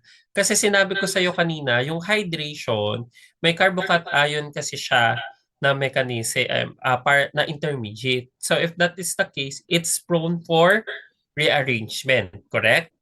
So Abo. paano kung ayaw mo ng may rearrangement? Pwede mo itong gamitin. That's still correct, Josh. Hydroboration oxidation. Kasi walang rearrangement dito. However, Josh, hindi ito sumusunod kay Markovnikov. In fact, anti-Markovnikov ang product natin dito. Okay? So take note nyo siya, anti-Markovnikov. What is the reason? Kasi kapag unsymmetrical alkenes, boron atom bonds to the less substituted carbon atom, and then sa end na to sa end ng alcohol. Which is actually, ito, parang ano siya, steric hindrance yung explanation. So, if BH3 or boron will be added to your unsymmetrical alkene, so this is the only product. Ayan. So, if Okay. you will notice, Josh, yung hydrogen mo, hindi siya dapat, supposedly that ma-add to sa CH2 side para magiging metal siya. Correct, di ba? Yun yung Abo. turo ni Markovnikov. In fact, yung BH2 mo, na-add siya doon sa mas less substituted. So, hydrogen was added to the more substituted carbon BH2 was added to the less substituted carbon. And what is the reason? Kasi less sterically hindered yung CH2 kumpara dun sa may substituted carbon. Hence, anti-Markovnikov. Tandaan mo to, Josh, ha? Anti-Markovnikov ito. Okay. Yan. Aba. So, dapat pala, ang mas correct kong sinabi sa'yo, paano kung gusto mo anti-Markovnikov yung mabuong product? You use this, hydroboration, oxidation. Pero may sagot pa ako dun sa kabila. Paano kunwari, Markovnikov product pa rin gusto mo, pero walang rearrangement? Yun yung susunod na reaction, Josh. Okay? After hydroboration, oxidation. Okay. Aba. Okay. Okay. Ang question ko ngayon dito, bakit pinaboran ng hydroboration oxidation or hydroboration to be specific yung anti-Markovnikov rule given na alkene ito, alkene addition? So ito yung mga explanation. Number one, the regioselectivity can be explained by considering steric factors. Ito yung unang reason natin. So steric factors, because the larger boron atom bonds to the less sterically hindered, more accessible carbon atom. In fact, kapag ginawa mo to, Josh, ito siya, kunwari we have here 1, 2, 3, 4. So 2-methylbutene. Okay? So these percentages indicating where boron becomes attached in reactions using these starting materials like BH3, it illustrates the tendency for boron to bond at the less substituted carbon atom of the double bond. So let's say we have here 2-methyl, 1-butene. You'll have 99% na alkyl borane, nandito yung BH2 sa terminal alkene. Clear? Yes, aba. Sa terminal alkene. Pero magkaibang examples. Pero let's say we have 1, 2, 2-methyl, 2-butene. So 2-methyl, 2-butene, Josh. Yung BH2 natin ay maa-add sa carbon 3. So carbon 3 kasi mas less sterically hindered etong carbon 3 versus kay carbon 2. Si carbon 2 kasi may methyl group ka pa dito. Okay, so actually 2 methyl groups kapag tinignan mo siya, no? So this is sterically hindered. So dito siya a-attack. Okay? So si BH2 ay for sterically motivated or sterically initiated na reaction, no? Kung Ano po saan siya mas natawag kumbaga may iba ba parang entropy ba po or something, may ano ba, may yan, parang electrostatic. ganyan. Oo. So, sterically initiated siya, no? So, parang mas priority niya yung mga carbons with less steric hindrance. Pero, na-mention mo yung electrostatic, correct? In fact, Joshua, ang electronic factors, yun yung second reason natin kung bakit anti-Markovnikov yung hydroboration. Bumabagal yung video ko, pero hindi naman nagsasabi na unstable Your internet. internet Off lang connection ako ng video. unstable ba na? Balik, Tama. mag-open ako later. Wala naman siya. Pero, ayun nga, balik tayo. One of the reasons ay steric hindrance. Pangalawa ay electronic factor. So, another reason to explain the regioselectivity of hydroboration, why it follows anti-Markovnikov is ito. So, ang nangyayari kasi, may reason dito yung transition state. Kaya in-explain ko yung for transition state, for atom transition state natin. So, check natin tignan mo yung transition state, Josh. Diba, pag nag-transition state ka, dalawa ang possible ni BH2. Si BH2, pwede siyang ma-attach dun sa less sterically hindered, like this. Ayan. Kaya kung makikita mo dito, yung BH2, attach siya dun sa less sterically hindered. Or, yung BH2 mo, Josh, nandito sa boron tapos carbon na merong substituent. Ito, which is the less stable transition state. Bakit? Yun yung tanong natin. Kasi, ito yung explanation. If the bond making and bond breaking are not completely symmetrical, the boron bears a negative charge in the transition state and the carbon bears a positive charge. Since alkyl groups stabilize a positive charge, the more stable transition state has the positive charge sitting on the more substituted carbon. So, dapat, Josh, ito yung additional reason bakit preferred natin na yung BH2 attached dun sa less substituted carbon or dun sa mas free na carbon, no? Kasi dapat sa transition state natin, yung positive charge ay sitting dun sa carbon na mas substituted para at least mas stabilize siya. Okay? So, tignan mo to ha. Kapag yung BH2 kasi ay nandito kay CH2 dun sa less substituted carbon natin. In fact, hydrogens lang lahat ng substituents, no? Yung carbon na nasa kabila, at least may supporting R group siya na methyl para ma-stabilize tong partial positive charge nitong carbon na to kung saan attached lang si hydrogen natin. Similarly, eto naman naging less stable kasi yung carbon natin ay walang support kasi dalawang hydrogen atoms lang yun nandito eh. Yung BH2 natin, ibaband natin siya dun sa more substituted carbon. So, leaving out our less substituted carbon with the hydrogen atoms alone. No? So, parang yun lang pala yung ano natin, support. So, mas less stable yung mabubuo. So, hindi ito preferred path. And that's the reason why sobrang onte no yung mabubuo natin na yung BH2 attached dun sa more substituted carbon. So preferred product natin itong BH2 attached dun sa less substituted carbon. Recall, anti-Markovnikov rule. Clear ba tayo doon, Josh? Yes, amo. Bale, totally opposite. Clear? Okay. Yeah, total opposite siya ng hydration process. Kasi so far, dalawa pa lang naman ang alcohol synthesis natin from alkenes eh. Hydration, tsaka itong hydroboration oxidation. Okay? So si hydration, Markovnikov. Ito, Markovnikov with rearrangement. Yun yung ano natin. Para mabilis mong makabisado. Si hydroboration oxidation, anti-Markovnikov, alcohol din yung mabubuo. Okay? So, these are the explanations why we form anti-Markovnikov products, no? Ang mangyayari lang yung BH3, it will approach the alkene rather will approach one of the boron-hydrogen bond. You'll form a complex there. A 4-atom concerted transition state will be formed. And then, at the end of your reaction, syn addition of hydrogen and boron will be occurring dun sa alkene mo. So, wala ka ng alkene, you loses your alkene, the pi bond will be broken. You'll form 2 bonds, carbon-hydrogen bond and carbon-boron bond. Okay? So, with this, another explanation dito, ito mas maganda to.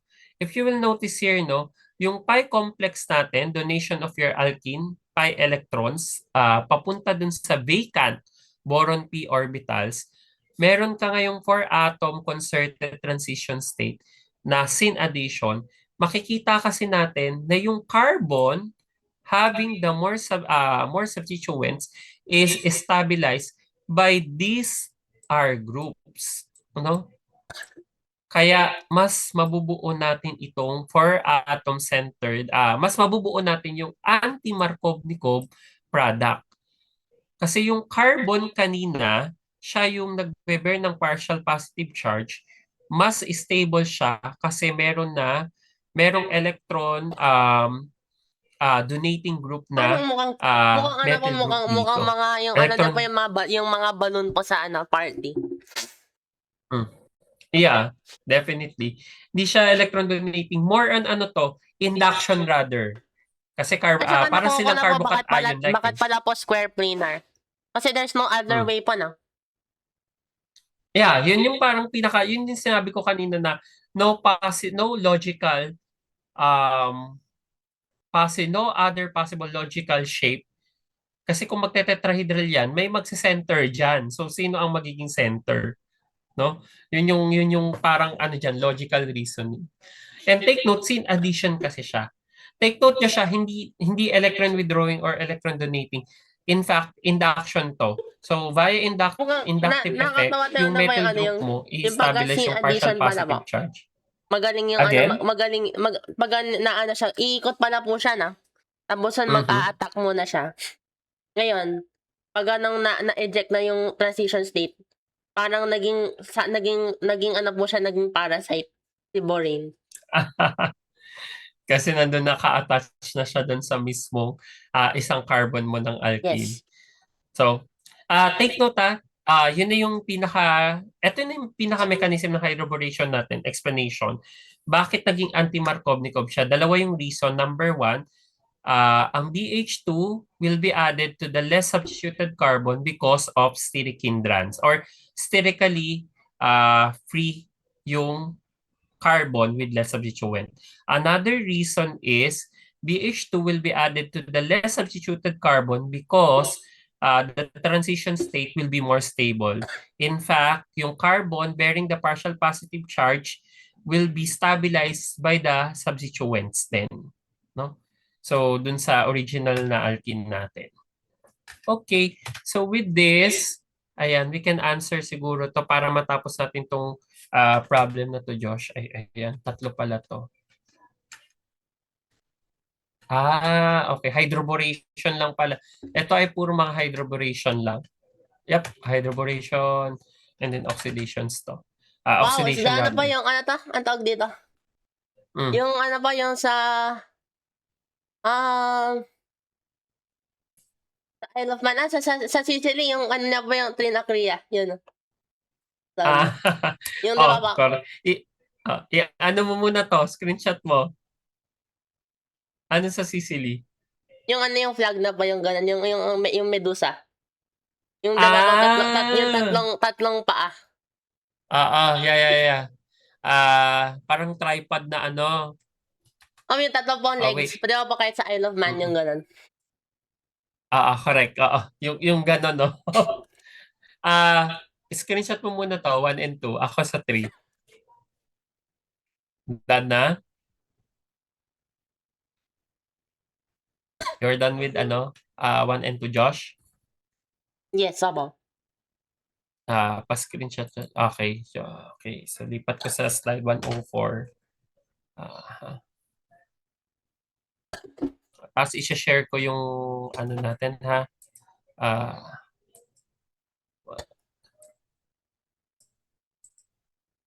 Board. Okay. Ayan. Tapos stop share. Ayan. And then I'll share our board.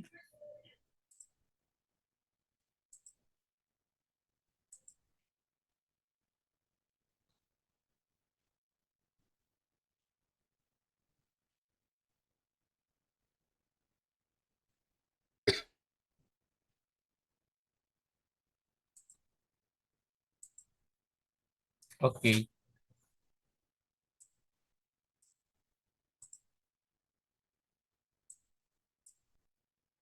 Yan, loading na lang Josh yung board ko. Then you can add now the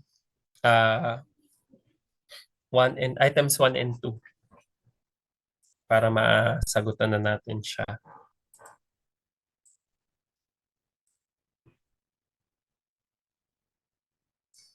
Josh, before we end our session, kasi may ano pa naman tayo, almost 13 minutes na lang pala. Wednesday ang next nating meeting, ha? Aba. Kasi meron kang classes na ano. Pero sige, kung free ako tomorrow at free ka din naman tomorrow, siguro baka pwede nating i-continue to. Chat na lang tayo, update na lang sa schedule. Vale. Ayan. Idikit mo na. Wala ba? 1 and 2 ka. Nakaano kaya? Wala ba? Copy ko ulit yung screenshot. Ano? Yun, copy.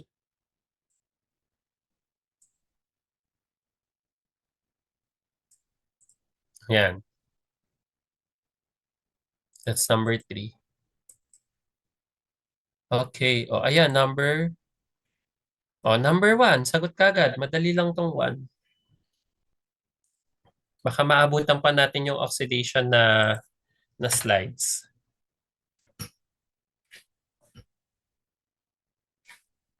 So, ang tanong lang sa number 1 ay, what alkyl borane is formed when, what alkyl borane is formed from hydroboration 1 mole of each alkene. So, 1 mole lang. So, we just assume here that an alkyl borane will be formed. Hindi trialkyl borane yung mabubuo. Kasi 1 mole lang naman ang binigay. Okay, so for letter A, 1A. Hmm.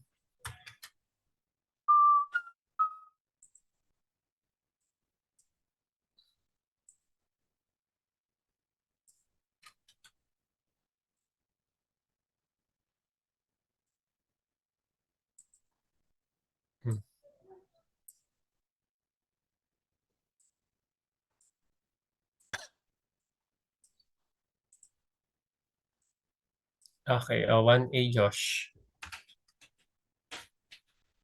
So we have here 2-methyl, 2-methyl-2-propene. Oh.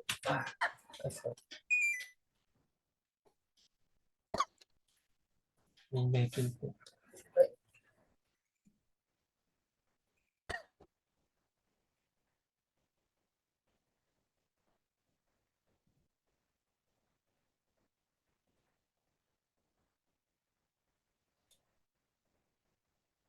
So, bale, i-attack dito. Tapos yun, mag-leave siya. Dito siya. Okay. So, dapat nandito siya. Nandito BH. Okay, sige. Oh, you do. Wait, Yeah. ba't iba pa yung blue na? I'm not sure. Blue lang din naman to. Di ba po? Wait na po. Nakita ka ba nung simultaneous po tayo? Ba't ganun? Oo, Di ba nakita na ba? Mas napansin bright ko po rin. sa inyo. Yeah, darker yung ano ko. Blue. Okay. Pero yung magkatabing blue ito, no? Wait, Na colors ito Blue? sa ano. it says dark Yeah, purple blue. white? Baka may color blindness din pala po kayo. Anyway. Wait, check ko. Purple? Ay, sorry. Dark purple. What? I I'm refuse to using say. dark I refuse purple. to say that's purple. That's not purple. It's blue. Exactly. What? Di ba? Okay, correct. Di ba? Yeah. It's not purple. How? Sige, add ko na lang din yung... However, I can see that somehow, medyo purple siya ng onte. Pero, not so evident sa aking mata. Ayan. Okay. So, BH2 was added in the more less substituted carbon, and hydrogen was added dun sa carbon with more substituents sa dimethyl natin. Now, how about letter B, Josh? Sige, tuloy mo na. 1B para matapos natin tong slide na to. We still have 8 minutes left.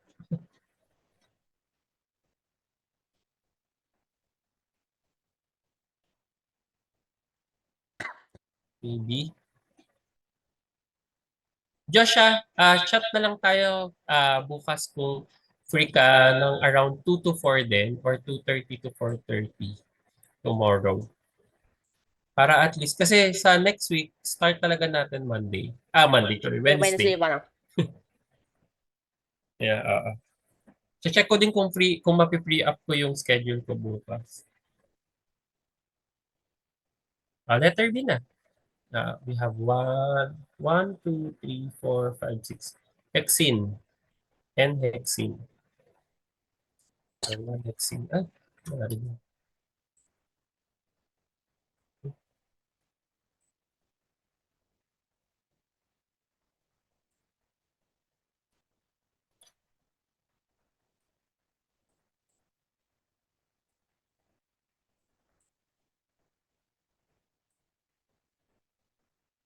Okay. 1, 2, 3, 4, 5.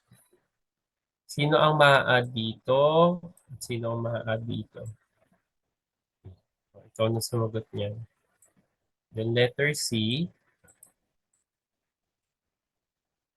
cyclopentane.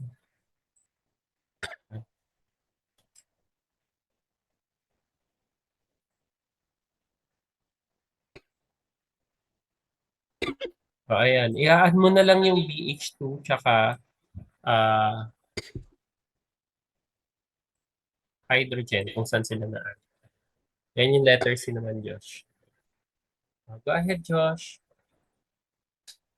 Para matapos natin tong slide na to.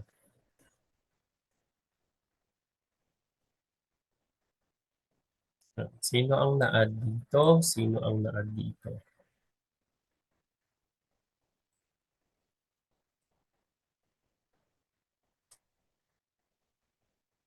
Bale, kasi ano po siya na.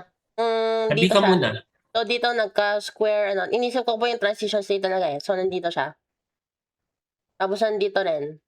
So, sa B, Dito siya, sa opposite side. ayan. Wait, hindi ba po ito parang ano lang? So, nasa ng Hindi ba po BH2? ito parang ano lang? Hmm, What is this?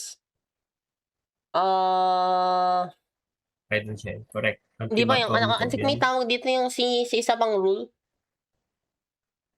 For what? Si isang Side pong seven. rule na dapat, Zaitsev, parang Zaitsev. Hmm. Di ba ba? Si side 7 ay for carbocations, di ba?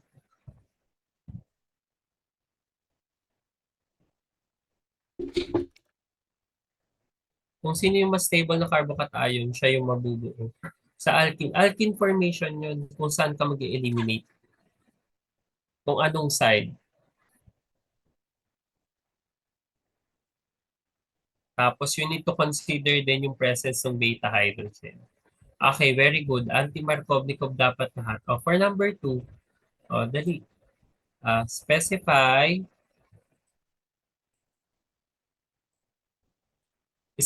the alkene needed for synthesis of each of the following alkyl borings by hydroboration. So ito ay 1, 2, 3, 4. 1, 2, 3. Okay. So try butyl borane yung nabuo sa letter A. So kung working backwards ito, 1, 2, 3, 4. Ayan. Then, dito. Para at least BH2 ang ma-add dito and then gaganon siya. So ito yan. Tatlo. Ayan. And then, ikaw nga Josh, pa-add ng reagent. Pa-add ng BH3. BH3, nandun siya. Dito. So, bale dito siya. Number 2. Ayan. Taas sa lagay ng arrow. Taas ng arrow, Josh. Sorry. Patlagay na sa BH2. Okay, ano? Hindi, burahin mo na yan. Kasi nilagay ko na tatlo eh. Ay, Sige, yan. Tama na yan. H2, burahin mo lang yung H2. Tapos lagyan mo ng additional na dalawang butyl instead of H2. Ay, sorry po. Ayan. Ngayon, ang gawin mo din yung sa iba. Gawin mo yung sa 2B and 2C. I'm not satisfied. 1, 2.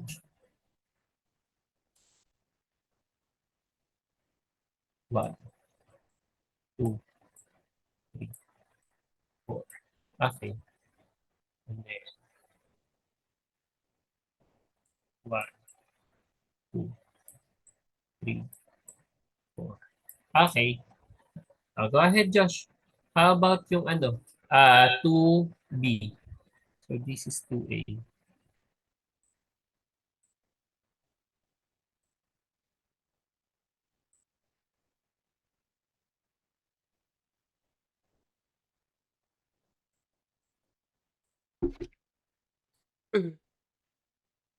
Ayan. So take note, ito yung alkene na kailangan natin. Ang alkene na kailangan natin ay 1-butene. So for 2A. How about for B? 2B. Kasi 'di ba tuloy-tuloy lang tuloy-tuloy yung reaction natin for borates. Basta BH3 ang inad mo and excess yung alkene natin, we can form the trialkyl borane. How about sa 2B, Josh? Ano ang required natin na alkene? Para siyang crazy. Anyway, so gusto natin parang ito. Tatlong ano mo na, ang tawag dito? Sec-butyl? Isobutyl. Yeah. So ano ang alkene ang kailangan mo to form that trialkyl na borane? Ganito po. Whatever. Ano kasi tawag dito? So you need to have 2-methyl 1-propene. Tama ba ako? Yun yung kailangan mo. Ito po. Ito. 2-methyl 1-propene. Ay, hindi. Wait. Wait lang. Yung goal natin, di ba po gusto po yan dito po siya na. Yung parang ganito. Wait lang ba? For So, letter dapat- B to ha, 2B. So, dapat. Pero wala to. Yun. Correct, yeah. 2-methyl 1-propene yan. Ay, pag nag-enjoy siya, we'll continue this next meeting. Yep. 3. Sige po. Lagay mo yung 3. 3 molecules nitong alkene. Okay, very good. Ayan, tapos na tayo. How about 2C? That's for your 2B. 2C.